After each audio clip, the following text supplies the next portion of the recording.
Tonight, the top two players in the world to meet. Ivan Lendl, ranked #1 on the ATP computer and in Nabisco Grand Prix points, where he earned an $800,000 bonus as he becomes the first player to surpass $10 million in career earnings. Lendl has won 8 tournaments in 1986, including the French Open and the U.S. Open.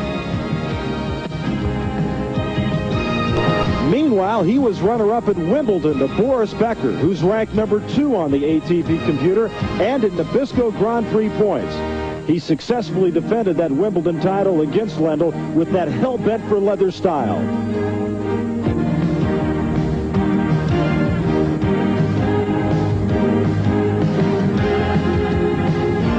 Lendl and Becker have met 8 times, and Lendl has come out ahead 5-3. But on the 1986 Nabisco Grand Prix Tour, Becker has defeated Lendl in 3 out of 4 matches.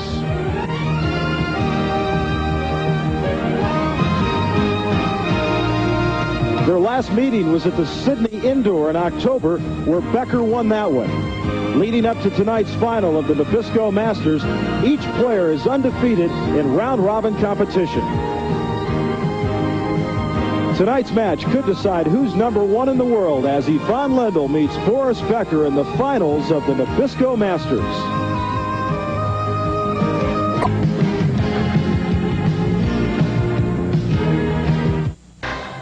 You're looking at Madison Square Garden in New York, where since last Wednesday, the top 8 tennis players in the world have been playing to reach this point, and Richard Kaufman of the United States is the chair umpire this evening. He will be at the controls of Cyclops on the service line to let us know if that serve is good or not.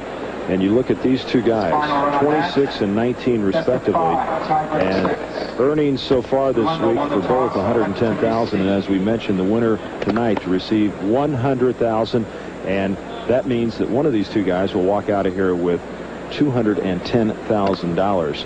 Will it be Boris Becker, man who defended his title at Wimbledon against Ivan Lendl, or it will be Lendl, who won the U.S. Open and the French Open? I was very interested in some of the things that Becker had to say in the interviews after the matches. Specifically yesterday is a chance to see Mr. and Mrs. Becker there in the middle of your screen.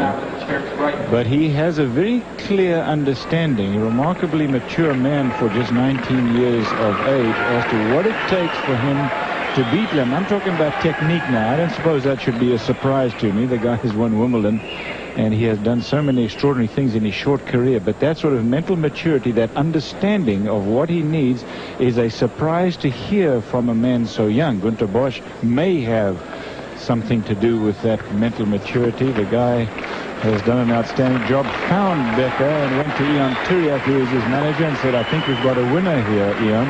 Would you like to manage him?"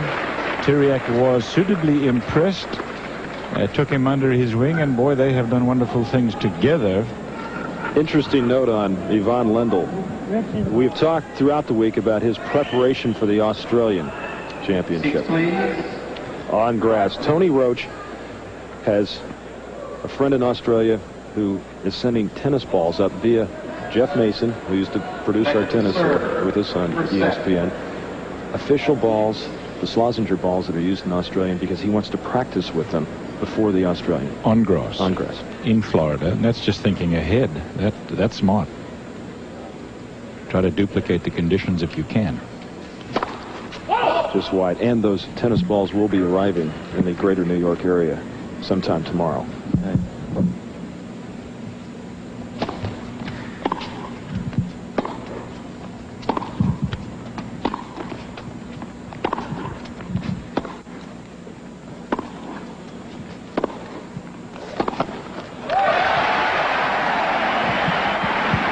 I would expect that they will also see much greater reaction out of the crowd tonight, because Becker brings that sort of reaction out of the crowd, as does Lendl with his style of play. Look, the crowd is going to be into this thing because of the monumental nature of the occasion. Plus, there's so many of them in here. This is almost packed.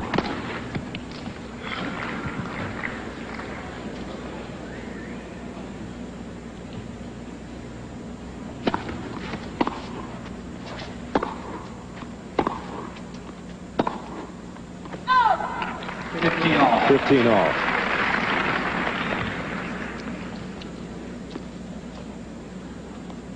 Lendl's broken his opponent's serve in 12 of the 16 games in which he's had break points.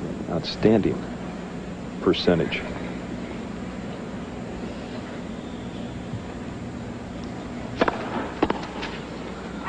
And we'll also have the gun on to find out exactly how hard Becker is serving. He's served as hard as 128 miles per hour this week. But Cliff, as the week progressed, the average has come down, but his effectiveness hasn't fallen off. It's interesting that. I don't know why.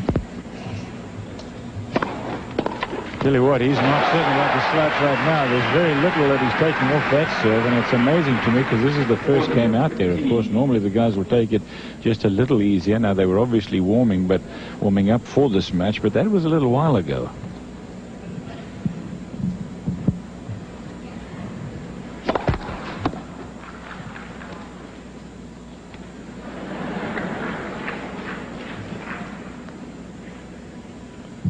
.40-15, second serve.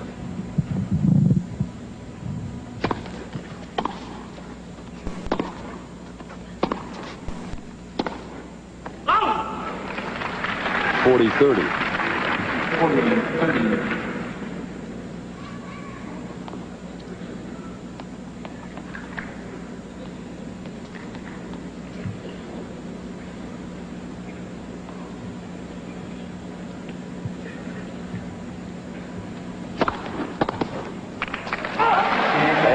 Becker wins the first game of the first set in the final of the Nabisco Masters.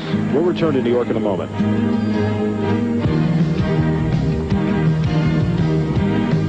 One of the major elements in the great serves of both of these guys. You can see it live too.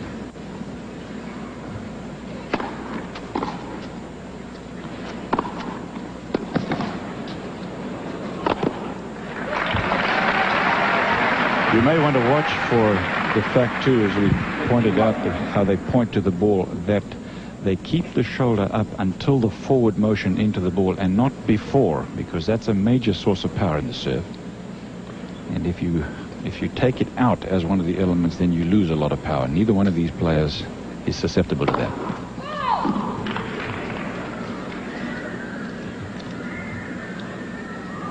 .15 love. Second serve for Ivan Lendl.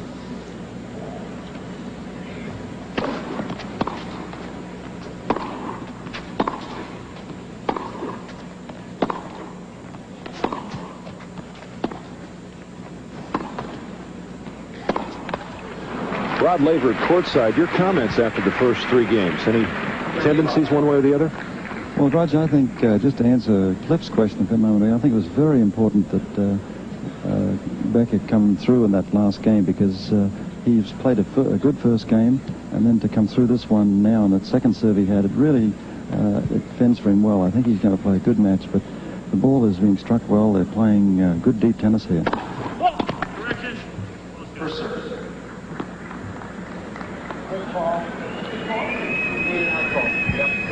Rod?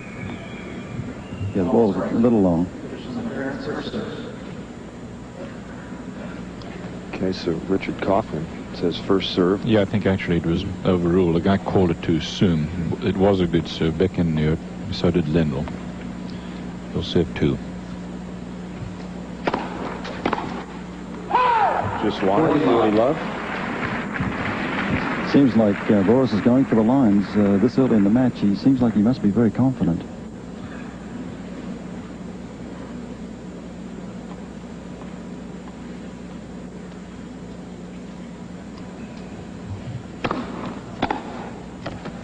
And Ivan Lendl has evened things up at 2 games apiece. Rod, when do you think one of them makes a move to the net? Is that going to be kind of a cat and mouse sort of game, or? Well, at the moment, I think Boris feels happy enough to stay back, but